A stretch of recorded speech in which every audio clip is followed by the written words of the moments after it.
하이퍼 인플레이션이 뭘까? 지금 베네수엘라는 이것 때문에 나라가 휘청. 예전에 우리나라도 겪었고 이것이 전쟁에는 무기로 사용된다고 하네요. 안녕하세요. 지식발대입니다. 구독과 좋아요는 저에게 큰 힘이 됩니다. 돈이 증가해 돈 가치가 떨어져 물가가 상승하면 인플레이션이라고 부릅니다. 하이퍼라는 말이 붙었으니 물가가 아주 많이 올랐겠네요. 그러면 물가가 얼마나 올라야 하이퍼 인플레이션이라고 할까요? 50일 동안 물가가 100%로 오르면 하이퍼 인플레이션이라고 합니다. 우리나라는 지난 25년 동안 물가가 100% 올랐는데요. 50일 만에 100%라니 정말 살기 힘들겠습니다. 1년 동안 복리로 계산하면 어떨까요? 130배 물가가 상승합니다. 지옥문이 열립니다.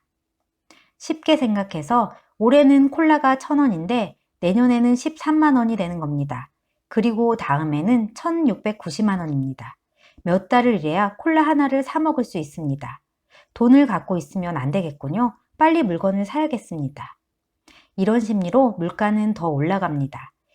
그러면 왜 하이퍼 인플레이션이 생길까요? 전쟁, 국가부도, 식민지, 그리고 경제를 전혀 모르는 인간이 경제에 관련된 고위직 공무원이 될 경우도 발생하는데요.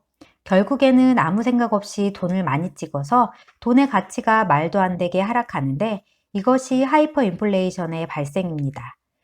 조선시대 흥성대원군이 당백전을 마구 만들어서 백성들이 힘들어지는 일이 발생했는데 그게 바로 하이퍼 인플레이션입니다. 그리고 1945년 일본이 항복선언을 하고 조선 총독부는 자국민과 기업을 일본으로 돌려보내기 위해 엄청난 돈을 찍어서 한반도의 쌀값이 4개월 동안 55배, 1년 복리로 계산하면 16만 6,375배가 오르는 현상이 생겼습니다. 한국전쟁이 터졌을 때 북한이 위조지폐를 대량 살포해서 밀가루 가격이 3개월 만에 120배가 뛴 적도 있습니다. 전쟁 시 위조지폐를 뿌려서 하이퍼 인플레이션을 만들고 경제를 마비시켜 전부 굶어 죽게 만듭니다. 중일정전 때 일본은 중국 경제를 날리려고 위조지폐를 대량으로 살포했지만 이미 중국은 전쟁 물재를 마련하기 위해 그 당시 유통되고 있는 통화량보다 100배가 되는 돈을 찍어서 스스로 하이퍼 인플레이션을 일으킵니다. 일본이 뿌린 위조지폐는 전혀 효과를 발휘하지 못했다고 합니다. 이젠 독일로 가보겠습니다.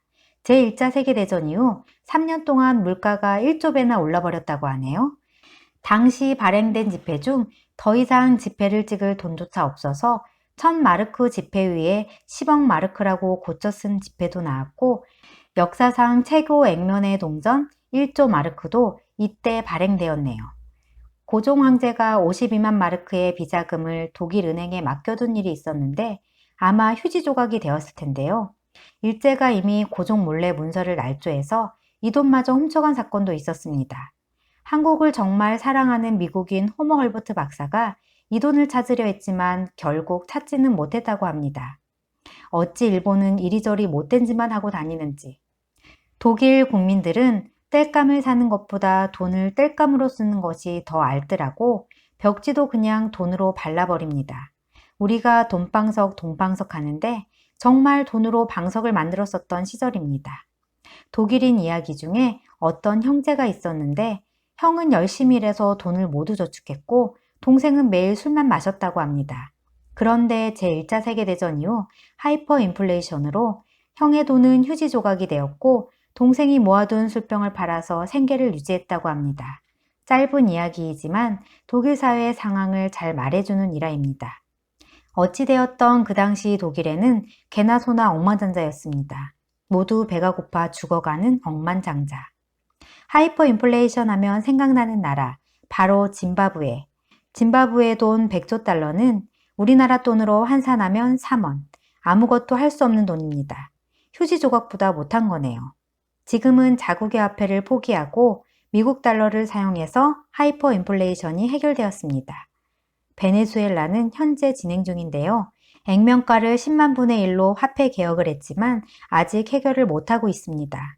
인구의 7.2%가 베네수엘라를 탈출했는데 정부는 국경 경찰대를 만들어 탈출을 막고 있다고 합니다. 이런 하이퍼 인플레이션의 해결책은 무엇일까요? 가장 근본적인 해결책은 자국의 경제를 튼튼하게 해서 화폐의 가치를 올려야 하는데 쉬운 일이 아닌 거죠. 차선책으로 짐바브웨처럼 자국의 화폐를 포기하고 공용화폐를 사용해서 해결하기도 합니다. 결국은 경기가 힘들다고 해서 지속적으로 통화량을 늘려 발생하는 하이퍼 인플레이션은 통화 정책으로는 해결될 수 없고 재정개혁으로 해결한다는 이론이 맞는 것 같습니다. 그것도 안 된다면 자국의 화폐를 버리고 다른 나라의 화폐를 사용하는 것도 방법이겠죠. 짐바브웨처럼요. 오늘은 하이퍼 인플레이션에 대한 이야기를 해봤는데요. 도움이 되셨다면 구독과 좋아요 꼭 눌러주세요.